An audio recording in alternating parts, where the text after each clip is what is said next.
नाज़रीन इकराम, मैं अपनी गुज़श्ता कई वीडियोस में इस चीज़ का जिक्र कर चुका हूँ कि इमरान खान के साथ पूरी कौम की दुआएं हैं और खान साहब अल्लाह की मदद से और कौम की दुआओं से हमेशा अपने तमाम केसेस से सुरखरू होते जाते हैं। और जब इमरान खान के साथ पूरी कौम की दुआएं हों तो कप्तान को हराना इस इम्पोर्टेड हुकूमत के बस में नहीं है और इसीलिए इनके तमाम प्लान्स उल्टा इन्हीं के अपने गले पड़ जाते हैं। और इनको इस चीज़ का अंदाज़ा है कि हम खान साहब को इलेक्शन के अंदर तो हरा नहीं सकते हैं, इसीलिए अब ये कभी इलेक्शन कमीशन के ज़रिए कभी अदालतों के ज़रिए खान साहब को हरवाना यानी कि इनको गिरफ्तार करना या इनको नाअहल करवाने की ये प्लानिंग बनाते हैं, मगर उल्टा इनकी हर प्लानिंग नाकाम हो जाती है और ये खुद फंस जाते हैं।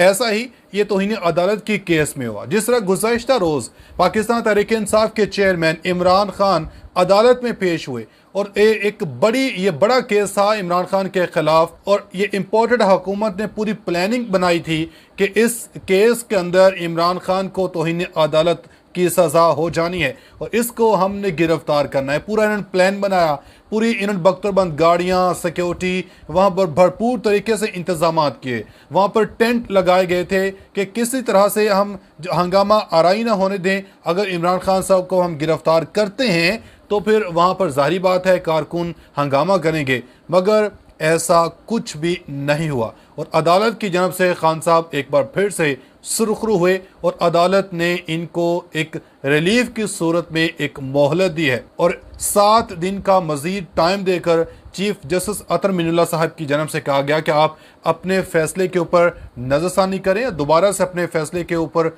गो थ्रू करें, अपने जो आपने जवाब जमा करवाया और दोबारा से तहरीरी जवाब हमें जमा करवाएं।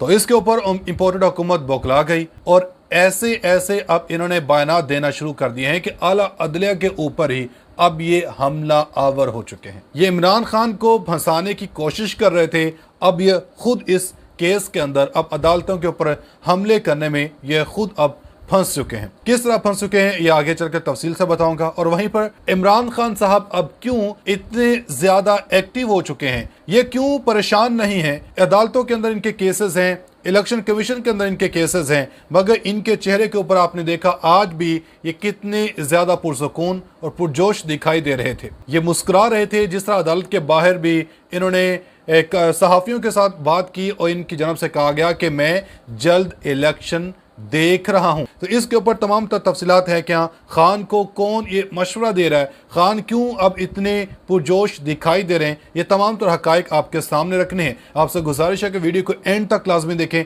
ताकि तमाम तफसीलात आप जान सकें। तो नाज़रीन इकराम, हम बात कर रहे थे इम्पोर्टेड हुकूमत अब अपनी हर चाल में खुद फंसती जा रही है। गुज़श्ता रोज इस्लामाबाद हाई कोर्ट के अंदर इमरान खान का तौहीन अदालत का केस था और इस्लामाबाद हाई कोर्ट के चीफ जस्टिस अतर मिनुल्लाह साहब की जानब से खान साहब को एक रिलीफ दिया गया और इसमें इम्पोर्टेड हुकूमत की जानब से अब आला अदलिया के ऊपर ही हमले करना शुरू कर दिए गए हैं। आप ये खबर देखें, इम्पोर्टेड हुकूमत अब इतनी बौखलाहट का शिकार हो चुकी है कि अब इन्होंने अदालतों को ही, आला अदलिया को ही निशाना बनाना शुरू कर दिया। आजम नज़ीर तारड़ ये कहते हैं कि तौहीन अदालत के मुर्तकब शख्स को सजा दिए बगैर नहीं छोड़ा जा सकता था। इनकी जानब से नाज़रीन इकराम इमरान खान को लाडला एक बार फिर से कहा गया। इन्होंने कहा कि खान साहब लाडला हैं, इसलिए इनको नज़रसानी की अपील कर दी गई है, इनको मज़ीद मोहलत दे दी गई है। तो क्योंकि खान साहब लाडले हैं, खान साहब के ऊपर अब हाथ है, तो इन्होंने कहा कि मुअज़्ज़ज़ जजेस को जलसों में डराया गया। खातून जज किसी की बेटी, बहन और माँ भी है। पाकिस्तान के सबसे बड़े ओहदे पर रहने वाले को बड़े तवाज़ुन से गुफ्तगू करनी चाहिए। इन्होंने कहा कि इमरान खान के बारे में लाडले होने का अब तासुर पाया जाता है क्योंकि संगीन नोयत के तौहीन अदालत के समात में अदालत ने नरमी का मुजाहरा किया। इनको अब अपने केसेस याद आ रहे हैं कि जब हमने अदालत के खिलाफ कुछ ज़ुबान इस्तेमाल की थी तो हमें नाअहल कर दिया गया था, तो खान साहब को क्यों नहीं नाअहल किया गया, खान साहब को क्यों नरमी दिखाई गई है। तो इसी के ऊपर मुस्लिम लीग नून के रहनुमा तलाल चौधरी भी पीछे नहीं रहे। इन्होंने भी आला अदलिया के ऊपर हमले करना शुरू कर दिए। इन्होंने इल्ज़ाम लगाया जनाब ने कि साबिक चीफ जस्टिस साकिब निसार ने मुझे बिलवास्ता कहा कि मैं नवाज शरीफ और मरियम नवाज के खिलाफ बयान दूं और अदलिया को अगर नज़रसानी करनी है तो तमाम सज़ाओं की करनी होगी जो साकिब निसार ने दी। मैं साकिब निसार पर इल्ज़ाम नहीं लगा रहा, हकायक बयान कर रहा हूँ। एक जानब तो इल्ज़ाम भी लगा रहे हैं और वहीं पर कह रहे हैं कि जी मैं हकायक बयान कर रहा हूँ कि अगर सबको इनको लाडले को नज़रसानी का कहा जा सकता है तो फिर सबको नज़रसानी की अपील दी जा सकती थी। इन्होंने कहा कि इमरान खान आदि मुजरिम है, मुझे भी दोबारा जवाब देने का मौका दिया जाता तो शायद रिलीफ मिल जाता। रहनुमा नून लीग का कहना था कि इमरान खान की पहली एक तौहीन अदालत केस में वार्निंग हो चुकी है, सौतेले और लाडले वाला सलूक ख़त्म होना चाहिए। यहाँ पर आप देख रहे हैं कि अब इम्पोर्टेड हुकूमत खुद इस चीज़ को मान रही है कि खान साहब अब लाडले हैं और ये सौतेले और लाडले का जो एक अब ट्रेंड चला है इसको ख़त्म होना चाहिए। क्योंकि खान साहब को नाज़रीन इकराम, जिस तरह मैंने अपनी पिछली वीडियो में बताया था कि खान साहब को अब अगले इलेक्शन का इशारा मिल चुका है, इसलिए इन्होंने अदालत के बाहर सहाफ़ियों से भी गुफ्तगू में एक हिंट दिया, एक इशारा दिया कि मैं इलेक्शन देख रहा हूँ। सैलाब का जो पानी है, इन्होंने कहा कि ये तो 1 माह के अंदर ख़त्म हो जाएगा, उसके बाद फिर इलेक्शन की तरफ हमें जाना ही जाना है। तो अब फिर एक और ख़बर यहाँ पर आपको देता चलूँ कि इमरान खान साहब जब अदालत से वापस अपना केस को समाअत सुनने के बाद गए तो सीधा ये KP हाउस गए।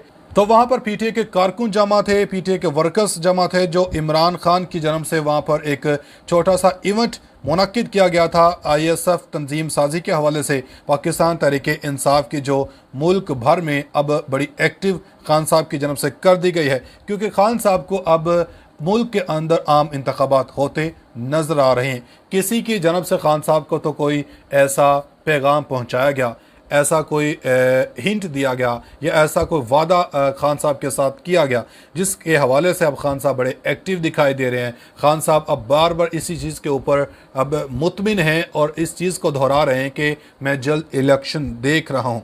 और इसी हवाले से खान साहब ने आज ISF की जुनूनी नौजवानों को इकट्ठा किया और इन्होंने कहा कि 5 सितंबर को यूनिवर्सिटीज़ कॉलेजेस में मेंबरशिप के लिए भरपूर किरदार अपना अदा करें। उन्होंने कहा कि जब मैं कॉल दूंगा तो तमाम नौजवानों ने हकीकी आज़ादी के लिए बाहर निकलना है। इस हवाले से इमरान खान साहब ने कहा कि वो वक्त आ गया है मुल्क को हकीकी तौर पर आज़ाद करवाया जाए। ये बड़े बड़े डाकू चोरी करते हैं फिर NRO लेते हैं। हम इस मुल्क में इंसाफ की जंग लड़ रहे हैं। हम जंग में किसी के साथ नहीं देंगे, जबकि हमने सबका हमने साथ देना है। तो इस पर खान साहब ने कहा कि इंतखाबात होंगे और बहुत जल्द होंगे, आप अपनी तैयारी रखें। तो इसी हवाले से अब पाकिस्तान तहरीक इंसाफ मुल्क भर में अपनी तंजीम साजी यानी कि ISF अपनी यूथ को एक्टिव करने जा रही है, क्योंकि अब खान साहब को इशारा मिल चुका है, कहीं से पैगाम मिल चुका है कि बहुत जल्द अब मुल्क के अंदर इंतखाबात होना शुरू हो चुके हैं। तो इस हवाले से नाज़रीन यहाँ पर एक और ख़बर आपको देता चलूँ कि राना अजीम सीनियर सहाफ़ी, इन्होंने भी इस हवाले से अपने एक बयान दिया।